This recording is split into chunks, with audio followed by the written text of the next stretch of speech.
Thanks for checking out Scotties Hobbies. Today I'm going to show you how to replace your front turn signal bulbs on your 2020 to 2023 Nissan Sentra. I'm going to show you on the passenger side, but this will be the same, if not very similar, to the driver's side after we get this plastic cover off.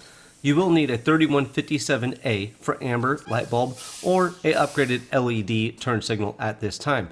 If you do end up getting the LED turn signal, make sure you get one with a built-in anti-hyper flash system. You will find links in the description below to purchase the tools and the bulbs if needed. Let's get going. Now, getting to the bulbs is pretty easy. Here is the hardest part. You got to remove these 9 plastic clips or tabs that hold the cover in place. You can see, spread it up a little bit just so you could get through this a little bit faster. But this is the hardest part of this whole thing. If you could get this off and you have the bulb in your hand, you could probably get this taken care of. When you replace the light bulb and it doesn't work, or for some reason it just still doesn't work, you might have a wiring issue. So the pigtail could be bad or the socket could be bad. There's other things other than just the light bulb that could go bad in this scenario.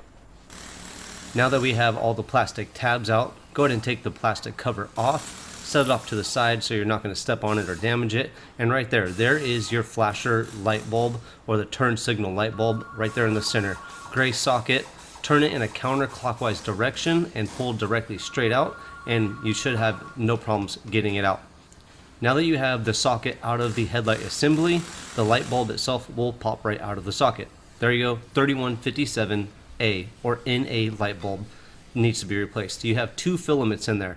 One would be for the flasher or the turn signal, and the other is when you turn your headlights on, it leaves that amber light on, so it'll give you 2 different ways to brighten up that light or activate that light. So make sure both filaments are good, or make sure one filament is bad in this case. Take a look at it, check the filaments inside. If the filaments are good, that's the case where you might have a wiring situation. Let's hope that's not your issue. So go ahead and replace that light bulb, stick the bulb and the socket back into the headlight assembly.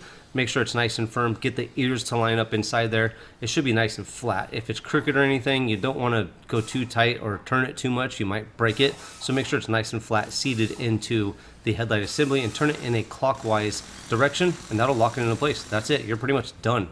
Now, all you need to do is get that plastic cover back on. But before we go too far, I would highly recommend that you replace both flasher bulbs at the same time. If one goes bad, replace them both, because you'll end up having one bright flasher and one dim flasher. But other than that, you're all set. 3157 light bulb, that little pick tool. There will be links in the description below to purchase the tools and the parts shown in this video. If this video did help you out, make sure you like, subscribe, and share. Also, let me know what was the year, make, model of the vehicle that it did help you on. Thanks for checking out Scotties Hobbies, and I'll see you on the next hopefully helpful video.